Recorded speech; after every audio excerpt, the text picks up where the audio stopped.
Let's talk to James Heale, Deputy Political Editor at The Spectator. James, very good morning to you. Morning, Mike. It's a pretty dark day this morning, looking at the detail of this Baroness Casey report, not just for the left-wing establishment cover-up, as they call it, on the front page of the Daily Mail, but in the Sun, betrayed by the state. I mean, there's an awful lot of guilty people involved in this cover-up, it seems to me. Is it something that's going to shake the establishment to its foundations, do you think? Well, it certainly ought to. I mean, the most striking thing for me is, of course, the extent to which this was a level of state failure. And that's also reflected in the gulf of which there have been a lack of prosecutions in all of this. So we need to find people who are going to be responsible.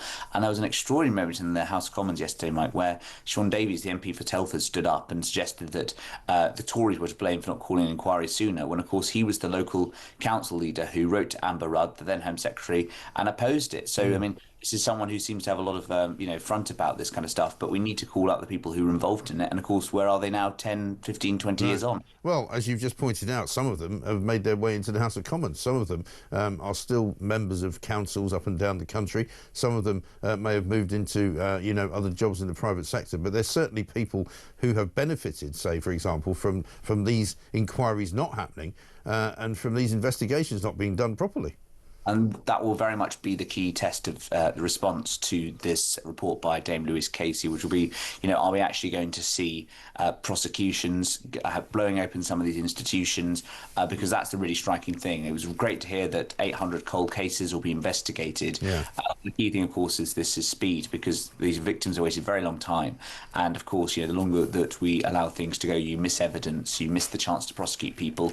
And, of course, that will be a key part of ensuring that some kind of retrospective belated justice is done. Yeah, I mean, I had a really interesting voice note this morning from a serving police officer who said he doesn't understand why these crimes are not being treated as hate crimes, because quite frankly, they are clearly exacerbated, they are clearly augmented by a racial factor, and they are clearly crimes against children. So why would they not be categorised so that they could be made more serious, if you like, as being hate crimes? Yeah, I mean, there certainly is a case for that. I certainly think that. And that was one of the most, I think, striking and blatant recognitions in Casey's report, was that actually there was an outside role by certain communities, Pakistani communities, for instance, and that therefore that needs to be investigated thoroughly. The element of race in all this, it was used sort of as a shield to prevent people being prosecuted and investigated. But as you say, it wasn't merely a kind of shield, if you will. It was also an element of attack, in that it was obviously certain communities weaponizing it against pretty vulnerable girls. So whatever the most appropriate way of getting prosecutions, that clearly needs to be looked at. And the thing about this Labour government, in particular Keir Starmer, he made a very, very big thing in January of this year, only 6 months ago, basically that if you were calling for an inquiry, a national inquiry on this particular subject, on this ghastly event which has been going on and ongoing for decades, you were somehow jumping on a far-right bandwagon. Yes, I mean, this was the comments he made, and then he sort of reiterated a version of that in the House of Commons, suggesting that Tories would jump on a bandwagon. I mean, and the obvious insinuation there being that perhaps they were linked to these calls from certain elements of the online right. Look, just because, some unsavoury individuals, people who Keir Starmer doesn't particularly like, we might not particularly like Elon Musk, just because they were calling for an inquiry doesn't mean, of course, that those victims, etc., were wrong to do so. And what was so striking, there was a vote in the House of Commons at the time. It was linked to the education bill that was going through. Labour voted that down because they said they would otherwise kill the bill. Equally, though, Keir Starmer ought, the week after, to have then had a separate vote on an inquiry, acted much quicker than he did, rather than wait 5 months to find out what we all knew was pretty obvious in coming down the track, which was that an inquiry was needed to look at different issues and treat it as a systemic issue rather than kind of local ones where the local authorities might have an incentive to cover things up. And as ever now, he's making out that, he's changed his mind because he's been advised to do so. He doesn't seem to realise that in politics you seem to look rather, shall we say, wishy-washy at the very least, weak at best, if you keep changing your mind just because somebody persuades you to change it. Yes, I mean, look, that's leadership is meant to be is all about, isn't it? You're meant to have a strong sense of what's right, what's wrong, how you're going to react to things, shape events rather than be shaped by them. And I think that, this is one of the crazy things about, a year on Keir Starmer's leadership, how much political capital has been burnt for stupid causes, whether that be U-turning on winter fuel, a measure that would save 1.2 billion, whether it's U-turning on the gangs inquiry. It's just silly stuff. And I think Labour MPs are increasingly frustrated. And, you talked at the beginning of this clip, Mike, about how Labour frontbenchers have been sent out there to defend this policy. I mean, one of the reasons why Boris Johnson eventually went by Tory backbenchers because they were sick of going out and defending the indefensible. I'm not saying we're anywhere near that just yet, but I do think that Keir Starmer's MPs and ministers will be like, why on earth did we spend so much time arguing against an inquiry when most of them, I think they could see that this was going to be inevitable a few months ago. Well, they now look really, really idiotic, don't they? And of course, we haven't heard from Keir Starmer. He announced that he was going to have this national inquiry and then jumped on a plane and went to Canada for the G7. And I was just talking to Ryan Sabey, who's there for The Sun, with the Prime Minister, and he hasn't addressed this report yet. And he says he might do it tomorrow because obviously he's kind of trying to hide behind, there's far more important things going on. Well, even Donald Trump knows there's not far more important things going on because he's gone back to Washington to deal with the Middle East. So the G7 is a kind of busted flush. So surely Starmer should get on the next plane and fly back. Yeah, and also I think one of the big criticisms of Starmer, one that seems to have cut through with voters in focus group, is that he's far too out of touch. He's far too enjoying the company of the elite. He enjoys his foreign trips.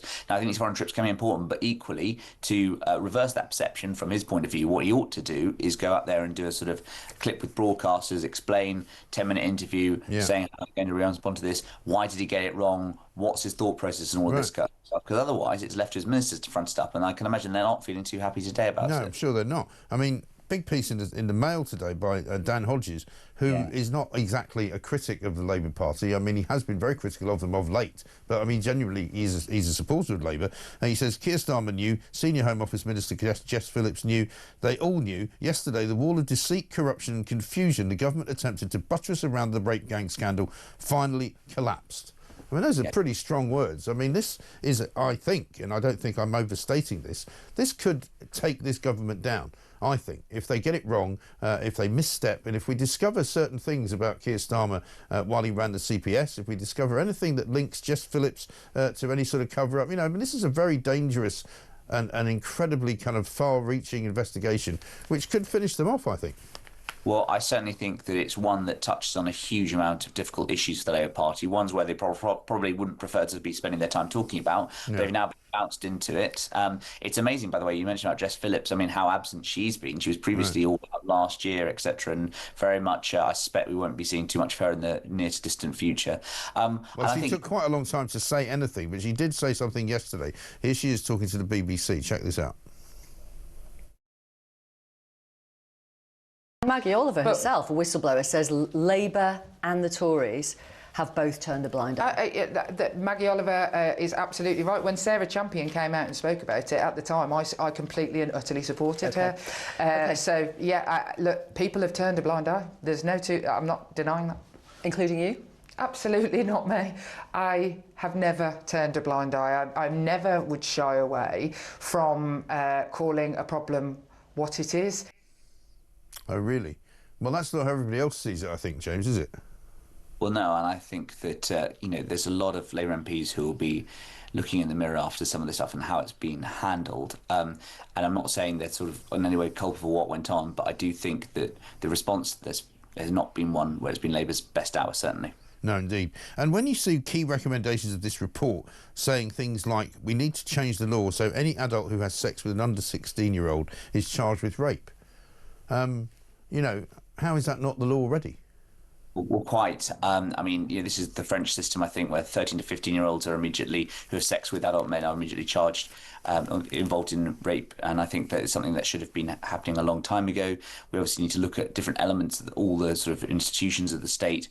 But as you say, Mike, there were questions about why on earth did this happen. And I feel a bit for Louise Casey, of course, looked into this stuff 10 years ago. And you could see in the interview she was doing yesterday on places like Newsnight how frustrated she was at the of it.